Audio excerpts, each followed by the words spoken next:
दोस्तों, जब भी किसी मरीज़ को एस्टी एलिवेशन एमआई या मेजर हार्ट अटैक होता है, तो ये मेजर हार्ट अटैक होने का कारण हार्ट की मेजर एपिकार्डियल कोरोनरी आर्टरीज़ यानी हार्ट की जो 3 बड़ी रक्त धमनियाँ हैं, उनमें से किसी एक के या उसकी कोई मेजर ब्रांच के 100% ब्लॉक हो जाने की वजह से या पूरी तरह खून का प्रवाह अवरुद्ध हो जाने की वजह से मेजर हार्ट अटैक होता है। और मेजर हार्ट अटैक के बाद में पेशेंट के जान बचने की संभावना और मेजर हार्ट अटैक से होने वाले नुकसान को न्यूनतम करने की संभावना इस बात पर निर्भर करती है कि इस 100% अवरुद्ध आर्टरी को कितनी जल्दी खोल दिया जाता है। इस 100% अवरुद्ध आर्टरी को खोलने के क्या क्या तरीके होते हैं, कहाँ कौन सा तरीका काम में लिया जा सकता है, किस तरीके के क्या नफ़ा नुकसान होते हैं, इस बात को जानने और समझने की कोशिश करेंगे हम आज। एक बार फिर से मैं आप सबका स्वागत करता हूं आपके अपने YouTube चैनल में। मानव हृदय में 3 मेजर एपिकार्डियल कोरोनरी आर्टरीज होती हैं। बाईं तरफ लेफ्ट मेन कोरोनरी आर्टरी वो 2 भागों में विभक्त होती है, एलएडी और लेफ्ट एंटीरियर डिसेंडिंग आर्टरी, और एलसीएक्स और लेफ्ट सर्कमफ्लेक्स आर्टरी। और इसी तरह राइट साइड में एक ही आर्टरी होती है जिसे हम राइट कोरोनरी आर्टरी के नाम से जानते हैं। इन 3 आर्टरियों के विभिन्न ब्रांचें भी होती हैं जो वेरिएबल साइज़ की होती हैं, अलग अलग साइज़ की हो सकती हैं, कभी कभार बड़ी भी होती हैं। ये जो 100% अवरोध पैदा होता है, ये पहले से विद्यमान एथेरोस्क्लेरोटिक प्लाक के रप्चर या इरोजन की वजह से होता है, जहाँ खून का थक्का जमने की वजह से ब्लड वेसल 100% ब्लॉक हो जाती है। और जब कोई भी आर्टरी 100% ब्लॉक हो जाती है तो मायोकार्डियल मसल्स या हृदय की मांसपेशियों का वो हिस्सा जो उस आर्टरी से सप्लाई हो रहा है, वहाँ खून की कमी हो जाती है। धीरे धीरे वो हिस्सा काम करना कम करने लगता है।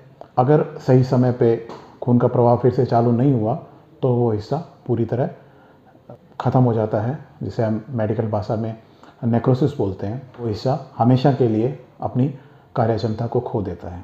मायोकार्डियल मसल को इस परमानेंट डैमेज से बचाने के लिए 100% ऑब्स्ट्रक्शन को जल्द से जल्द खोलना ज़रूरी होता है। इस बंद प्रवाह को खोलने की प्रक्रिया को रिवेस्कुलराइजेशन कहा जाता है। रिवेस्कुलराइजेशन के तरीकों को मुख्य तौर से 2 भागों में बांटा जा सकता है। इन 2 तरीकों में से जो आधुनिक तरीका और पूरी दुनिया में हार्ट अटैक या हृदयघात के बाद में स्टैंडर्ड ऑफ केयर माना जाने वाला तरीका वो है पीसीआई, परक्यूटेनियस कोरोनरी इंटरवेंशन, जिसे हम आम भाषा में स्टेंटिंग या छल्ला डालना भी कहते हैं। इसमें हाथ या पैर की नसों द्वारा एक कैथेटर भेज के हृदय की धमनियों में कंट्रास्ट डाई डाली जाती है। पता लगाया जाता है कि कौन सी आर्टरी या आर्टरी की ब्रांच ब्लॉक है, और उन ब्लॉक आर्टरीज़ को विभिन्न प्रकार के उपकरणों की सहायता से खोल के रक्त का प्रवाह चालू किया जाता है। पीसीआई की प्रक्रिया को सर्वश्रेष्ठ इसलिए माना जाता है क्योंकि इस प्रक्रिया में इंटरवेंशन कार्डियोलॉजिस्ट इस रिवेस्कुलराइजेशन की प्रक्रिया को मॉनिटर पे देख के ऑप्टिमाइज़ करते हैं। विभिन्न प्रकार के उपकरण और दवाओं को आवश्यकता अनुसार उपयोग करके रक्त का प्रवाह चालू होना सुनिश्चित करते हैं। तो अगर सही समय पे प्राइमरी पीसीआई पेशेंट को उपलब्ध हो जाए तो इस मृत्यु के रिस्क को 15-20% की तुलना में कम करके 2 से 3% तक लाया जा सकता है। कोरोनरी रिवेस्कुलाइजेशन का दूसरा तरीका जो लगभग पिछले 80-90 सालों से काम में लिया जा रहा है वो है थ्रोम्बोलाइसिस। थ्रोम्बोलाइसिस की प्रक्रिया में ऐसी दवाओं का उपयोग किया जाता है जो कोरोनरी आर्टरीज में जमे हुए थक्के को नष्ट करने का काम करती है। और जब ये थक्का नष्ट हो जाता है तो जो 100% ब्लॉक आर्टरी थी उसमें से रक्त का प्रवाह चालू हो सकता है। विभिन्न प्रकार के थ्रोम्बोलाइटिक एजेंट जो आमतौर पे काम लिए जाते हैं उनमें स्ट्रेप्टोकाइनेज, यूरोकाइनेज, एल्टीप्लेज, रेटिप्लेज और टेनेक्टिप्लेज, ये 5 ड्रग्स भारत देश में उपलब्ध हैं। और इनमें स्ट्रेप्टोकाइनेज सबसे पुरानी ड्रग है और सबसे सस्ती भी है, जो लगभग हर छोटे बड़े शहर में आसानी से उपलब्ध हो जाती है। और टेनेक्टिप्लेज इन सब दवाओं में सबसे ज़्यादा सक्षम मानी जाती है, लेकिन ये इन सब एजेंटों में से महंगी भी है, हर जगह उपलब्ध भी नहीं हो पाती है। तो पेशेंट की आर्थिक स्थिति के हिसाब से और दवाओं की उपलब्धता के हिसाब से थ्रोम्बोलाइटिक एजेंट को यूज़ किया जा सकता है। सवाल ये उठता है कि जब थ्रोम्बोलाइटिक एजेंट उपलब्ध हैं तो प्राइमरी पीसीआई क्यों की जाए। विभिन्न प्रकार के शोधों से और लगभग पिछले 40 से 42 साल के एंजियोप्लास्टी के उपलब्ध डाटा के अध्ययन से पता चलता है कि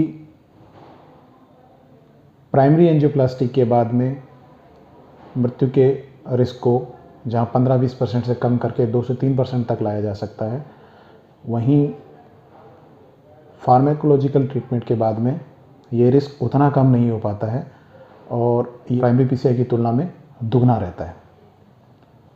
थ्रोम्बोलाइटिक एजेंट्स के इस्तेमाल में जो दो सबसे बड़ी समस्याएं हैं, पहली है थ्रोम्बोलाइटिक के यूज़ के लिए एब्सोल्यूट और रिलेटिव कॉन्ट्राइंडिकेशंस की लंबी चौड़ी लिस्ट, और दूसरी समस्या है थ्रोम्बोलाइटिक एजेंट्स के साथ में जुड़े हुए कॉमन साइड इफ़ेक्ट्स।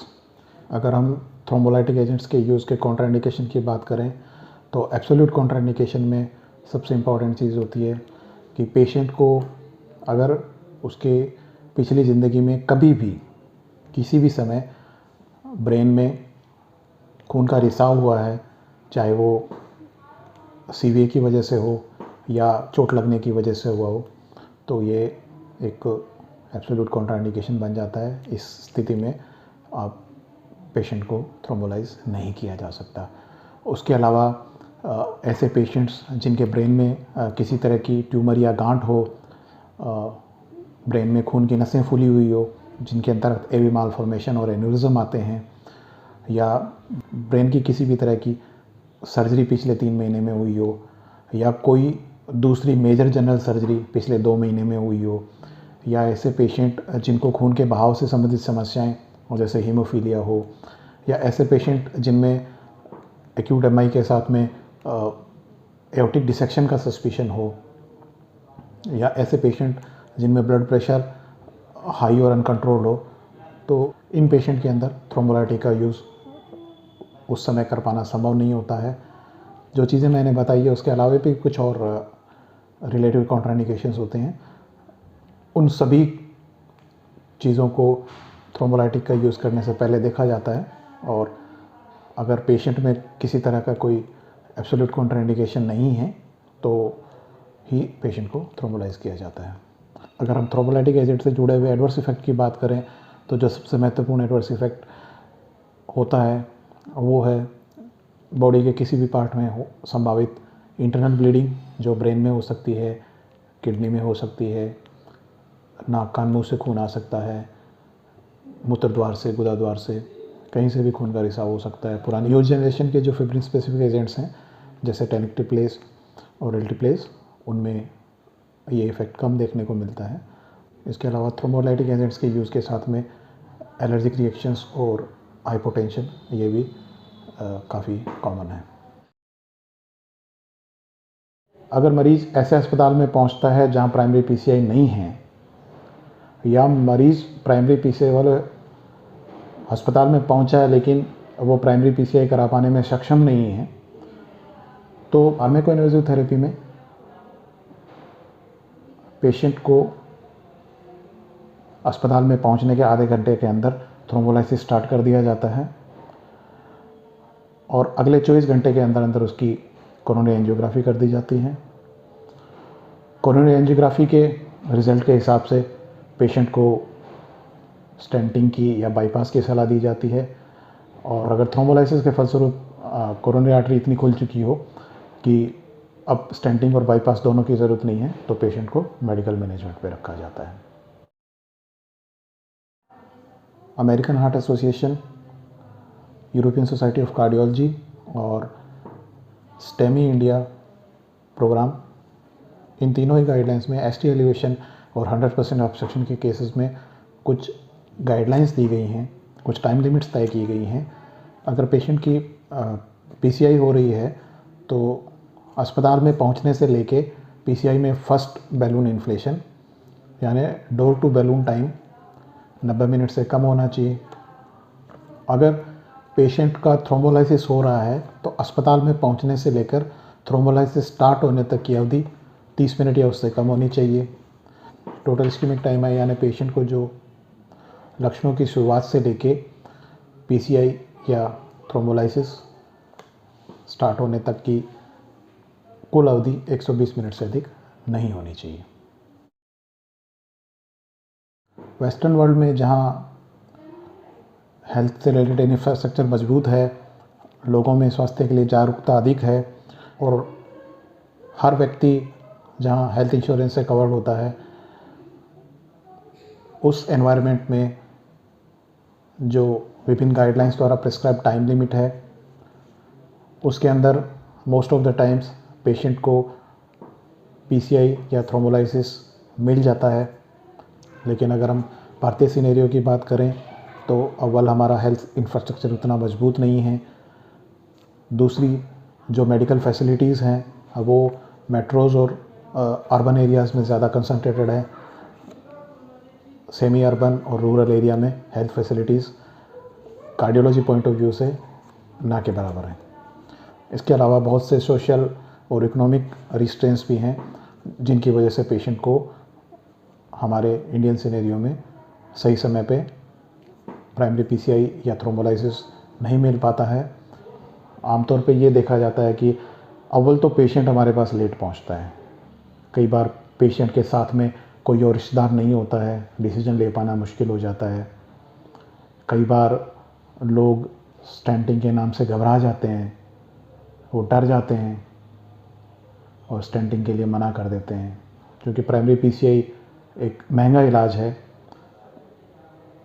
लोग आर्थिक कारणों की वजह से पीछे हट जाते हैं और पेशेंट को वो समुचित इलाज नहीं मिल पाता है जो पेशेंट को मिलना चाहिए। ईश्वर ना करे यदि किसी दिन आपको या आपके प्रियजन को इस स्थिति का सामना करना पड़ता है कि मेजर हार्ट अटैक हो गया है, तो सबसे बेहतर ये होगा कि आप अपने निकटतम ऐसे अस्पताल में जब पहुँचें जहाँ पे इंटरवेंशनल कार्डियोलॉजी की सुविधा उपलब्ध हो, ताकि पेशेंट को प्राइमरी PCI मिल सके।